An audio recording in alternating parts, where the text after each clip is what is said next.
Morning, Cami. Good morning, Pat. It's a nice, bright, sunny day in Minnesota, a little bit cooler than we're used to, but fall is coming, right? Well, it's September now, so I feel like that's the point where like summer's officially over, back to school kind of energy, and yeah, getting ready for this transition season now. So I love it though. Thinking, that this just popped into my mind. So as we go into autumn in the Northern Hemisphere, because in the Southern, they're going into a different season, but that is when our breathing lung energy system is on duty through autumn. So like the end of summer is when our like our stomach and that kind of energy system, our digestive system is on duty that end of summer, where yellow is like the healing color and all of that type of thing. But now we're moving into September and autumn. So white is the color because when you breathe in white light, you can open up your lung and your breathing energy system.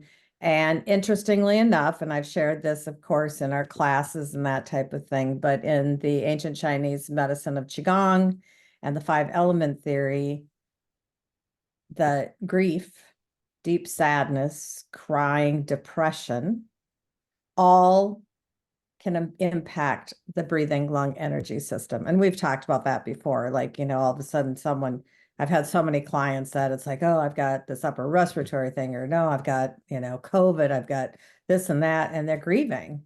And it makes sense because those challenging emotions, I don't like to call them negative because emotions are necessary, but those challenging emotions can block our breathing energy system. And so then it's like, what can we do to help open up that energy system? And the emotion that we can bring in is contentment. And just how do I get content? I am content, just really bringing yourself into that awareness of contentment. So when we talk about those little things like getting out in nature, you and I, we love to be out. Just let me sit in the sunshine like you're doing right now. That can bring contentment, and just doing the breath work, just breathing and that type of thing. So yeah, so it's interesting how this plays out, because today I want to talk about National Suicide Prevention Month. September is National Suicide Prevention Month, and I'm just getting my information here ready. But September 10th, which is, what day is that? Next week. That On Monday? Tuesday is World Suicide Prevention Day. And the whole week, starting from Monday through that whole week that surrounds that, is World Suicide Prevention Month. So it's not just here in the US, it's world, it's global, right? So yeah. So that's kind of what I want to talk about today. Yeah, I mean, obviously it's an important topic, and I like that there's the awareness coming out of like, yeah, the world is recognizing like, let's talk about this and make it a month, make it a day, make it a week to normalize these conversations and share these resources, which I know you have some resources and steps that we can go through just to talk about what can we do around this, right? Right. Um, and I know for me, like as a grief coach, I have not worked with anyone yet that has lost someone to suicide. But I know we've had students in our school that have, survived their loved one dying by suicide. And I was just wondering if you also had any clients that you worked with and kind of the perspective as far as like speaking to what their experience is like in grief versus like other types of grief as well. I think just kind of I would like to understand a little bit more about what is this experience like for the people who are left behind. It is super, super challenging. Um, this is one of the most challenging things, especially when someone doesn't leave a note or something. So very challenging. I've had clients who are parents of children who have died by suicide. And I think the most challenging thing is the why.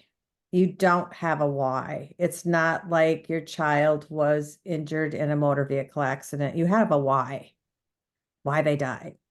Even a child that, and not just child, but your loved one, let's just say anybody who's your loved one,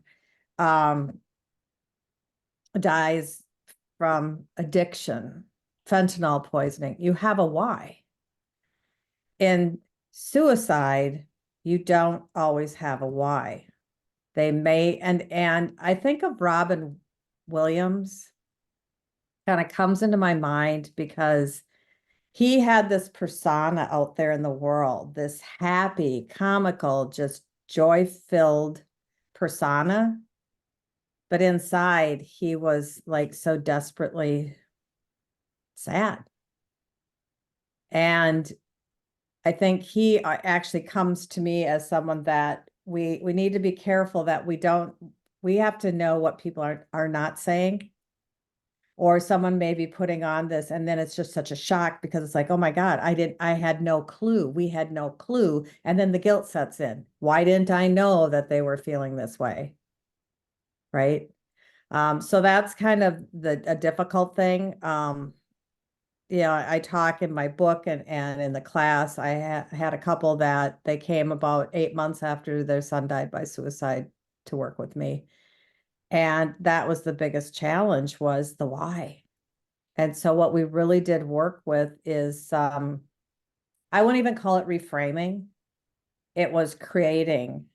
And I encouraged them to create a story that they could live with, to create the why in their minds that they could live with, that they could have an understanding. And their son was challenged by a serious medical condition. He had very brittle diabetes his whole life.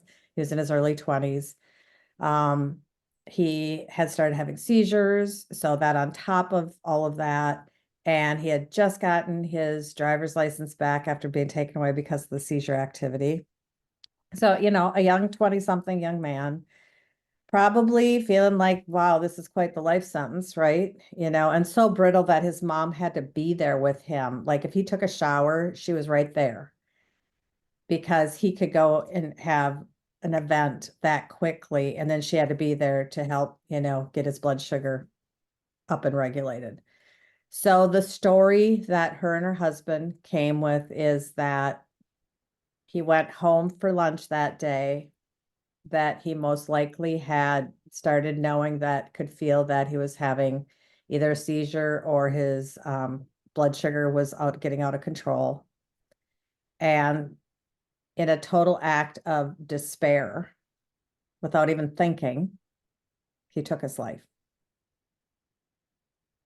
And what that did is that brought such a amount of compassion for him, thinking of what he was like, and not an acceptance, but kind of an acceptance of this is what he needed to do in that moment. And that continuing his life in the way that it had been would have been extraordinarily painful for him. And no mother and father ever want their children to go through that. And that actually kind of shifted them into now getting into more things like, what can we do now to move forward from this absolutely traumatic, horrible event? So that's, I'd say that's the big thing. Interestingly enough, this just popped into my mind. I was on a girls' weekend, and an individual that I would say she was probably more of acquaintance when I was really young. But you know how it is, all of a sudden you're talking, and she ended up sharing as we're out on the pontoon that her it was her stepson, but her son, right? Felt her child died by suicide. And he wrote a 5-page letter because I said that's, and I just started talking, other friends are just kind of like, oh, and I'm like having my conversation and, just inquiring and wanting to hear his name and, tell me more about your story. And she said he wrote a 5-page letter, and it was actually helpful for them because he he wrote to her, he said, you chose to be my mom. You didn't need to be my mom, and you chose, and I am so grateful and thankful for you choosing me. And so that, but like she said, it doesn't take away the grief and the pain. And she said, I had to go to counseling. We had to do a lot, and it's still there, but they're able to live their life now. But that was because he wrote, but for her, he went into a deep, dark depression, and his roommate didn't share that with anybody. And so that was where the kind of the pain and the guilt and the, if only we had known, maybe we could have intervened. All those questions that come up Yeah. around, the guilt and the blame of how could we have stopped this? Yeah. If you could have, I mean, obviously it's a choice that each person makes, but yeah, I can imagine how that would be so hard, if you had seen some of the signs ahead of time to intervene and hopefully do something to get them the help that they need, how that could have changed things. And I can't imagine the weight of that, especially if you don't have the clarity, like from a letter or from some kind of communication from them about like what was really going on, to understand them on that level, if possible, like with a note. I can see how that could be helpful to find a sense of closure. I don't know if that's the right word, but a sense of clarity or a sense of understanding about what their experience was like as to why they chose. A little acceptance. It's almost like it's just like it allows a layer of acceptance. So it's not closure maybe, but a layer of acceptance, like, or understanding, like you said. It's a layer of understanding that helps to move towards that acceptance of the reality of what happened here. And then many people go on, and of course, my background is working with grieving parents, especially grieving moms, and they will so often then take the charge and create nonprofits and different things like that. And so, if you don't mind, I thought I'd share, this is called, it's called Pound Be the One, the number 1-2, Be the 1-2. And they totally all about suicide prevention, awareness, all of that type of thing. And I was just kind of perusing it this morning, and I thought, oh, this is really good. They have 5 action steps for communicating with someone who may be suicidal, that's supported by evidence in the field of suicide prevention. And if you're okay, I just want to share some of that. Okay, the first thing, number 1, is to ask. How? Asking the question, are you thinking about suicide? Communicates that you're open to speaking about suicide in a non-judgmental and supportive way. Asking in this direct, unbiased manner can open the door for effective dialogue about their emotional pain and can allow everyone involved to see what next steps to be taken. Other questions you can ask include, how do you hurt? And how can I help? And that they say, do not ever promise to keep their thoughts of suicide a secret. Very important. And then they said the flip side of ask, of course, is to listen. Make sure you take their answers seriously and not to ignore them, especially if they indicate they're experiencing thoughts of suicide. Listening to their reasons for being in such emotional pain, as well as listening for any potential reasons they want to continue to stay alive, flip side, are both incredibly important when they are telling you what's going on. Help them focus their reasons for living and avoid trying to impose your reasons for them to stay alive. So it's about what's their reasons? What's the potential? So they say, why do this? Studies show that asking at-risk individuals if they're suicidal does not increase suicides or suicidal thoughts.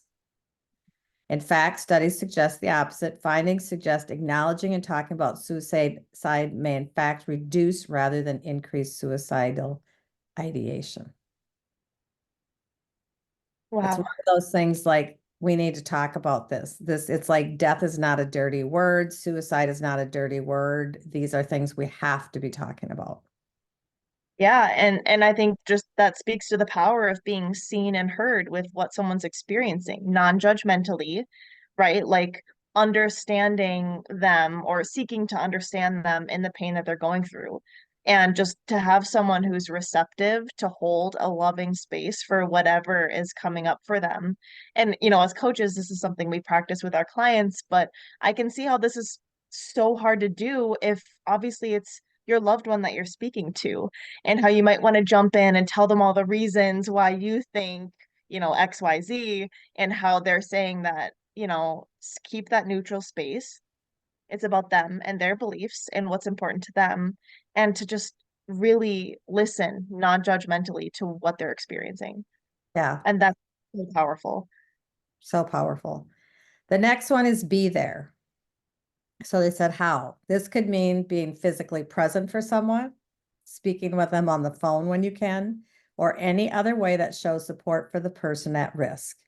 An important aspect of this step is to make sure you follow through with the ways in which you say you'll be able to support the person. Do not commit to anything you are not willing or able to accomplish. If you're unable to be physically present with someone with thoughts of suicide, talk with them to develop some ideas for others who might be able to help as well. Again, only others who are willing, able, and appropriate to be there. Listening is again very important during this step. Find out what and who they believe will be the most effective sources of help. Why? Being there for someone with thoughts of suicide is life-saving, increasing someone's connectedness to others and limiting their isolation both in the short and long term, as shown to be a protective factor against suicide.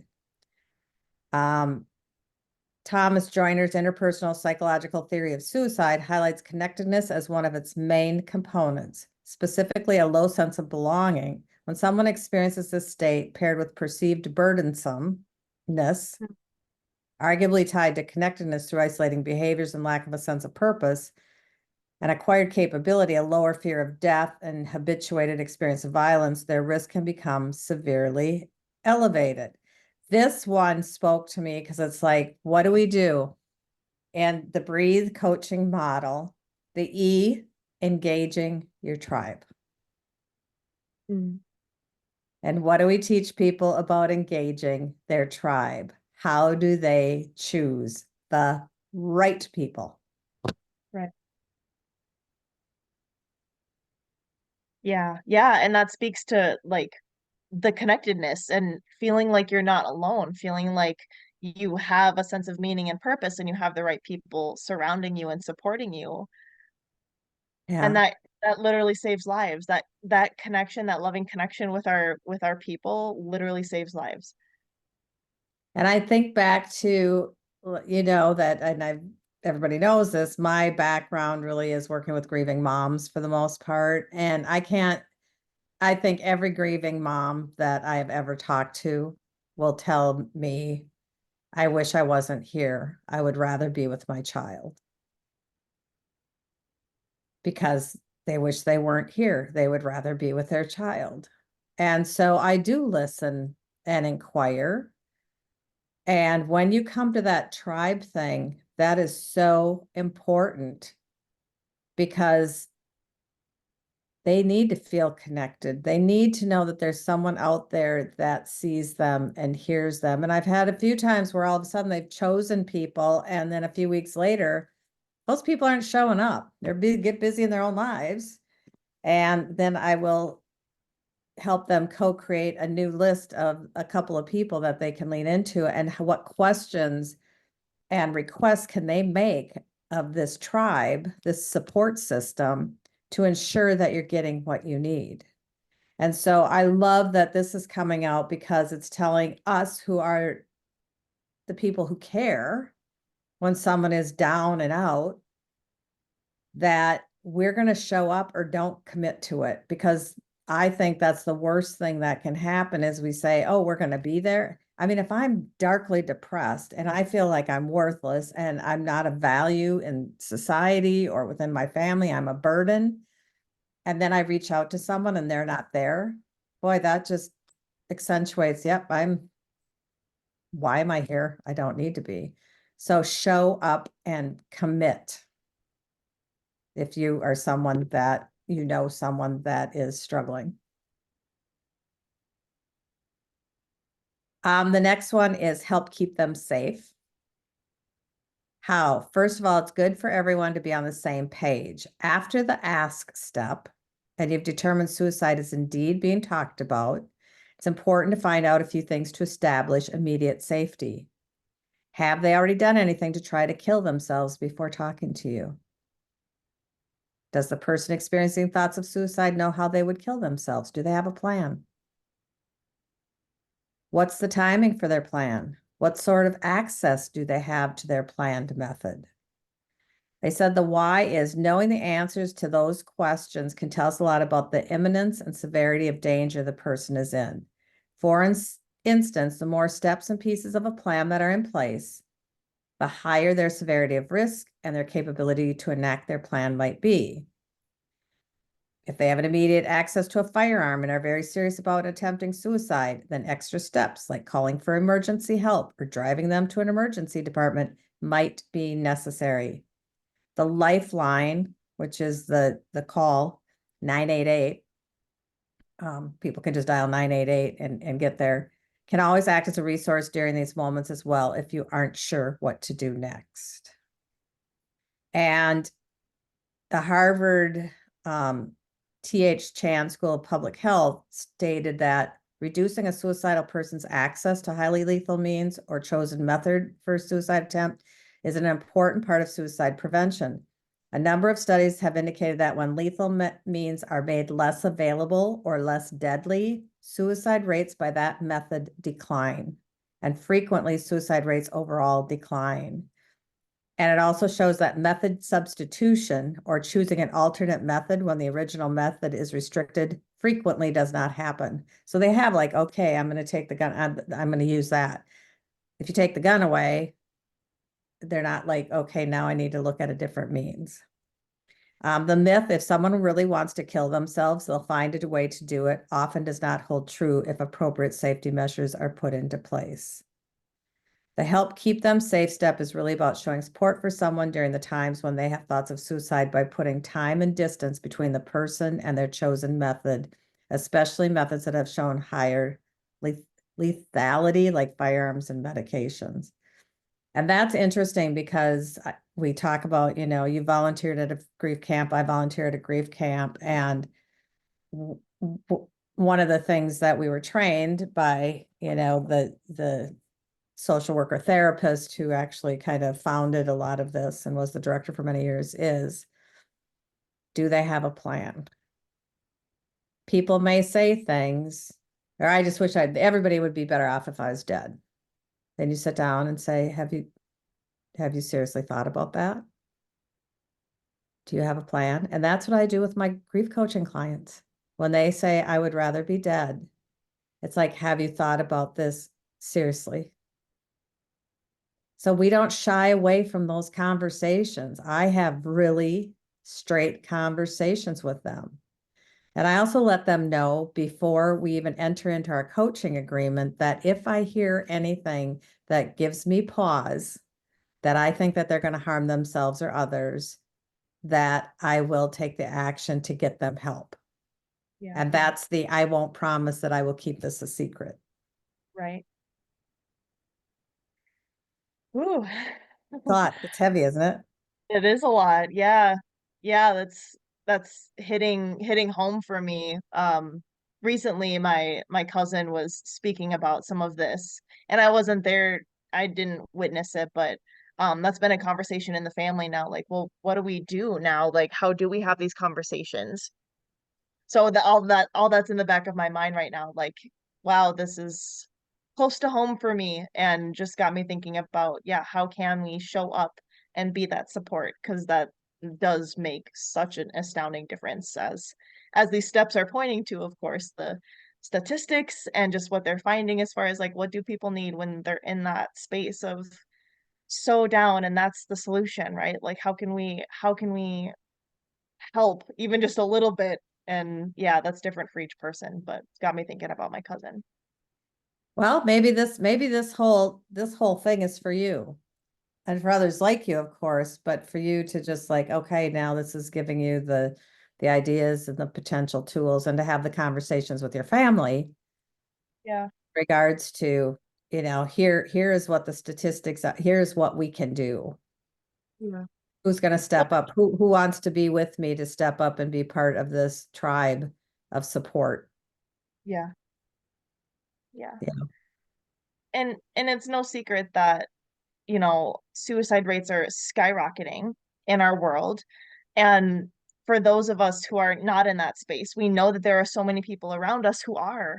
So how does that change the way that we show up for people, whether they're our close family members, or even like, I think about just like, interacting with someone on the street or at a grocery store, like just how those small interactions can actually go a long way for someone, because you just don't know where they're at in their life. You don't know what's going on with them and what their struggles are. And sometimes that genuine smile like really does make a difference. So it just got me thinking about, yeah, how can we show up and just support and just shine our love into the world in a way And that look people them are in gonna, the eye. yeah, You pass someone in the street, look them at in the eye and smile, because then they're seen. yeah, Seen. It's like they're not invisible. It could make a huge difference. So the next thing they talk about is help them connect. How helping someone with thoughts of suicide connect them with ongoing supports like the 988 lifeline. Remember that, everybody, 988. Write it down. But this can help establish a safety net for those moments they find themselves in a crisis. Additional components of safety net might be connecting them with supports and resources in their communities. Explore some of those with them. Are they currently seeing a mental health professional? Have they in the past? Is this an option for them currently? Are there other mental health resources in the community that can effectively help? One way to start helping them find a way to connect is to work with them to develop a safety plan. This can include ways for them to identify if they start to experience significant severe thoughts of suicide, along what to do in those crisis moments. A safety plan can also include a list of individuals to contact when a crisis occurs. And why do we do this? They have found that individuals that call the National Suicide Prevention Lifeline were significantly more likely to feel less depressed, less suicidal, less overwhelmed, and more hopeful by the end of calls handled by applied suicide intervention skills trained counselors. These improvements were linked to assist-related counselor interventions, including listening without judgment, exploring reasons for living, and creating a network of support. So it's just like, this is building blocks. It's kind of like our breathe coaching model. You're building blocks. And then the final thing is follow up. And it's like, after your initial contact with a person experiencing thoughts of suicide, and after you've connected with them with the immediate support systems that they need, make sure to follow up with them to see how they're doing. Leave a message, send a text, or give them a call. The follow-up step is a great time to check in with them to see if there is more you are capable of helping with, or if there are things you've said you would do and haven't yet had the chance to get done for that person. So you can make sure that, okay, I'm not just failing them, I'm coming in. And they say this type of contact can continue to increase our feelings of connectedness. Again, we are human beings, we are social beings, and that shares your ongoing support. There is evidence that even a simple form of reaching out, like sending a caring postcard, can potentially reduce their risk for suicide. How simple is that? Studies have shown a reduction in the number of deaths by suicide when following up was involved with high-risk populations after they were discharged from acute care services. They have shown that brief, low-cost intervention and supportive ongoing contact may be an important part of suicide prevention. And so, again, this is from 𝗶𝒲𝗏𝗽. So 𝐵ETHE numeral 1 TO.com, 𝗲𝗏𝗽2.com. And just they have all kinds of resources. I mean, there are so many nonprofits, the JED Foundation and different things like that, national groups that, if you want to get involved. But I appreciate you sharing about your family member, your cousin, because you're just not the only family, and we may not be talking about it, or you might be talking about it behind closed doors, because God forbid, we don't want to talk about it with the person who's having these feelings, right? We don't know how to do that. So I think I appreciate that you shared what's going on in your own family, so that others out there can see, yeah, I can start having these conversations with our family, and not only our family, but getting to the person who's in our family, that we need to talk to this person. And it can just be a one-on-one. The whole family doesn't need to come together and do an intervention. Right.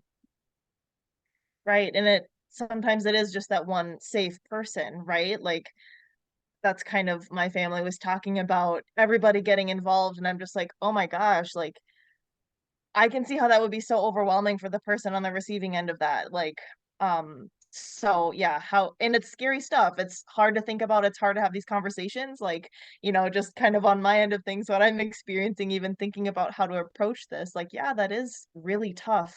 But yeah, I think having a plan, knowing the resources, doing a little bit of research, like these tools, like you're talking about now, like that is so helpful to figure out, okay, well, we kind of know where to start now. There's a framework as far as like what are some steps that we can do to like actually take the action on this. Yes. Nope, looks like you froze there a little bit, kind of going in and out. So I'm gonna just kind of talk a little bit here, and transition into how we, through the Confident Grief Coach program, how we, through our certification program, can actually take what we've just learned here in these 5 steps, in helping our students. So when a client comes to them, someone may say this. I tell you, I've had many, many people come to me and say, I wish I wasn't here, especially grieving parents. And so this is something that I even think in our next class, which is starting in October, that I want us to bring into when we talk about the many faces of grief, are some of these resources. So yeah. So let's talk a little just briefly about that. We have 2 new cohorts starting in October, the first week in October. So pretty excited about that, with the Confident Grief Coach program. And I guess the question that I want to ask you is, because people asked you, I know, like, what made you choose this certification program versus others? Yeah. For me, the best part about this program is that the class sizes are small, and that you really do get the opportunity to connect with the other students and really hear about other people's backgrounds and their stories and their wisdom about grief and life and death. And then you get the opportunity to share your own wisdom and story. And then you're, of course, practicing the coaching with one another in a safe space where you can get the feedback. So I think having that group aspect where it is like a safe, intimate group, because we capped the class sizes at 10. So that you're guaranteed that time and space to practice this in real time so that you can get the feedback and gain those skills and the confidence, right? We're all about having the confidence of showing up in these spaces, having these conversations as a grief coach. So that's what I really love about this program, and what I think makes it different is that you really are like learning these skills hands on, and you have that intimate, those close relationships are built. I know after our last class, I was just watching the recording the other day, and at the end of the class at graduation, everyone was talking about like just the heart behind the program, that this is really a program that's about serving others and helping others. It's not about the money, like a lot of these certification programs, get as many people in there as possible, do it all at your own pace, and then you get a piece of paper. Like, no, this is really about developing the skills and building these relationships, because yeah, at the end of the day, it's that connectedness, like we're talking about, that one-to-one, heart-to-heart relationship that you're building with other students, with your faculty. I mean, you get the time with you and me and Cindy, who sit in on the class, to really get your questions answered and to dive deep. So that's what I love about the program, because I value that so much, having that safe space. Even though it's scary to coach one another, you know, in front of the class, I think like that is the most valuable thing for me in gaining my confidence from what I experienced in the class. I was thinking about that the other day because I put out a Facebook post because I was sending off 2 of the welcome kits and putting out the kind of the statistics of what has happened. The first graduating class happened in June of 21. Hang on here. In June of 21. And that was only an 8-week class. And then it was like, no, we need to make this broader. And that's when I said, you know, I really wanted this to be approved through the International Coaching Federation and have that background. So in 2021, we had 4 graduates. That was our what do you call that? You know, like our launch beta class, right? 2022, we had 14 graduates. 2023, 10 people came through. In 2024, we've had 13, and now we have several that are already in for. So every year it grows more and more, but we also put an advanced class in place. So in 2023, we had 5 people in our very first advanced class. The last one we had 3.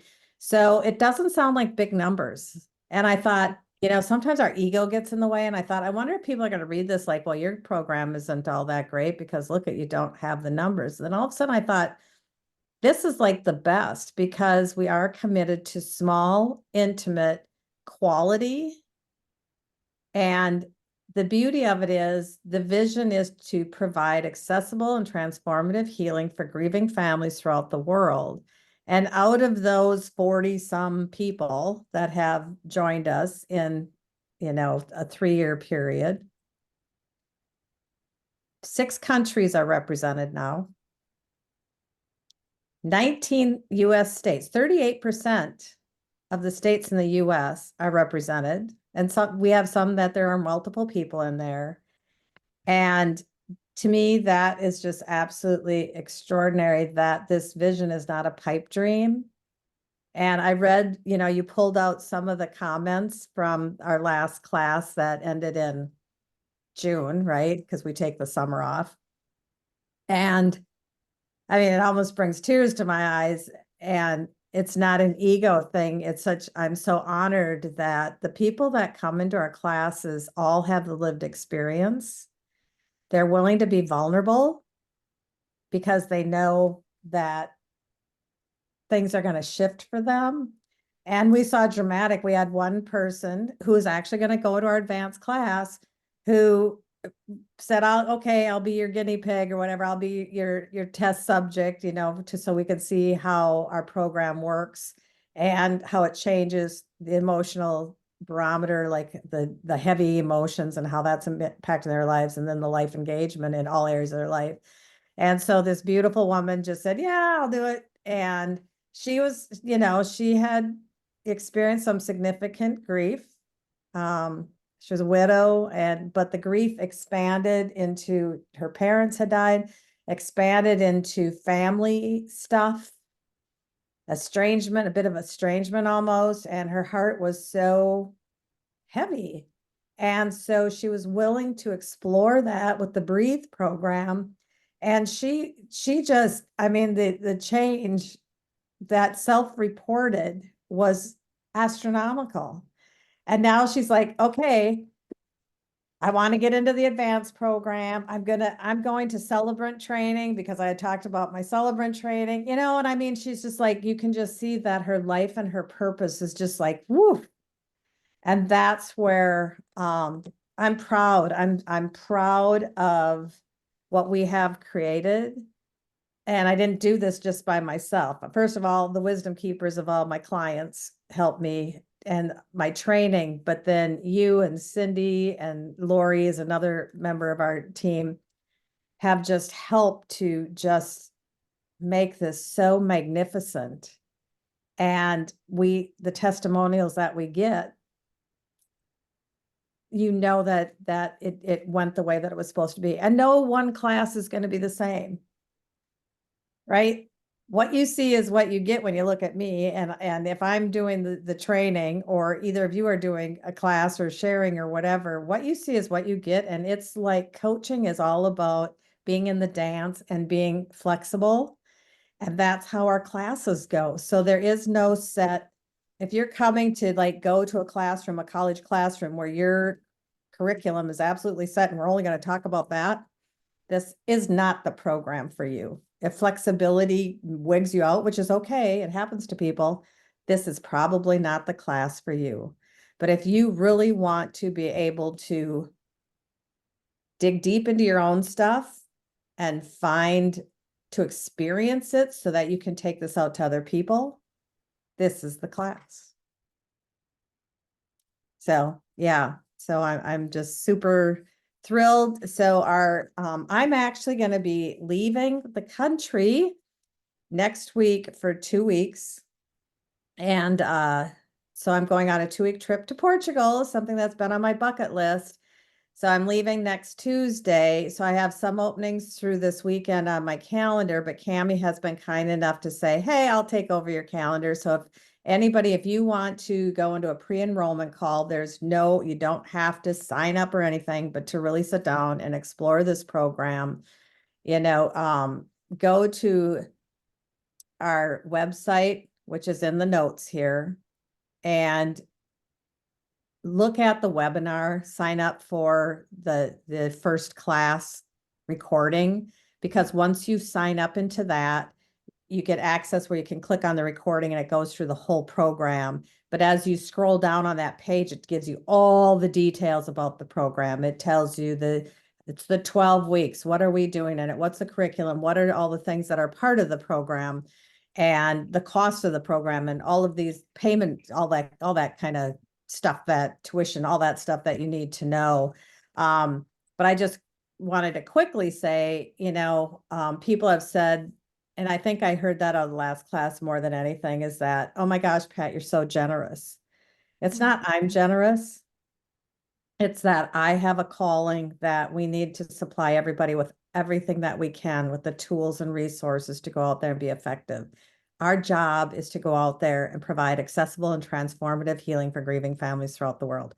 That's what we're here for. And so, yeah, so you get a whole bunch of stuff.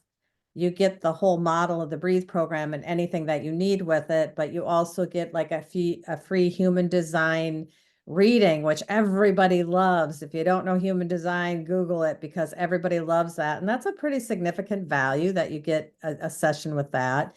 You also get a free subscription to Help Text, which is like this amazing text support for people who are grieving or for health and wellness. I get my texts every week, and they always pop up at just like the most timely period. You get all of the materials, all the books, you get all of that, and you have access to all of that forever. So I love sending out the welcome packs, kits. That's kind of my favorite thing to do. It's like, oh, because it's always fun to get something in the mail, right? So yeah. So if you're interested in learning more about the program, and I kind of took over, Cami, because you froze. You're in the beautiful sunshine. I know. It's okay. It's okay. So, but yeah, so Cami's going to step in for me while I am in Portugal. I'm going to put more time on my calendar for the end of the month, but we're in crunch time now. So if you've ever thought about this is what is for me, talk to us, because we have people signing up all the time, and October is a great time to go back to school. And by Christmas, you will have a certification, and we help you figure out, okay, where do I take this out into the world? That's our ongoing. One person asked me, what's kind of like your after support? And I'm like, well, you got my phone number, you've got my email address. I have people calling me all the time when they're going out and first doing the Breathe model. Like, can I call you and just kind of talk through this? Absolutely, because that's my commitment to you. You don't have to pay for aftercare. That's all included into the program. And Cami's here, and Cindy, who is one of our faculty, is here. So you have 3 people that are totally devoted to supporting you to become a confident grief coach in your community. I'm so excited for class to start again. Me too, me too. So any last words now that you're not frozen? Um, I don't think so. I mean, you spoke to the class really well, and it's just like I think that especially speaking about the Breathe program in the class just puts this um empowering spin, especially on a heavy topic like the suicide prevention, like we spoke about. Like that for me, like learning these coaching skills has enabled me to show up for these hard conversations with so much more confidence. Like, okay, well, I know a little bit more about how to approach this heavy stuff. That's real, right? Like we all go through grief and we know people in our lives who, yeah, we know that suicide is a real rampant issue in our world now. So I think just normalizing these conversations and bringing this grief support, like training more grief coaches in the world so that we have more people who feel equipped to have these conversations, like that just makes me feel so hopeful that more and more people are actually interested in learning how do we support people in this way. So I'm just thankful that this class is a thing and that this podcast is a thing and that we can have these conversations and include other people in this important work too. So thank you, Pat, for creating all of this. It's been so fun to be a part of it, and I just can't wait to keep sharing this with more and more people. So yeah, if you are interested in joining our class, we would love to have you there. Yes, and I'm so grateful for you. She's been busting butt helping me with some stuff, knowing I was going on this trip. So Cammie's like been my just churning things out to help us to create awareness because she's our community engagement leader. And so that's what she loves is just like being connected and you know, how can we help you and how can we stay engaged as grief professionals because we need our own support amongst ourselves too. So if stay tuned and continue to watch us here, like and subscribe, that way you'll get all of the latest and greatest. We won't be doing any unless Cammie wants to do her own video. She can do that while I'm gone. Gosh, who knows? I'm going to bring my iPad. Maybe I'll do one from Portugal. I don't know. That We'll would see. So anyway, but Cammie's going to be doing some traveling here too, but we have something times open on the calendar. So if this is something that you feel like, wow, this is speaking to my heart, I want to do what these guys are doing. I want to be able to help those out there. Please don't hesitate to reach out, and I'll have all of the information in the show notes so it's easy to access us. So have a beautiful weekend. thanks, Pat. You too. Bye bye.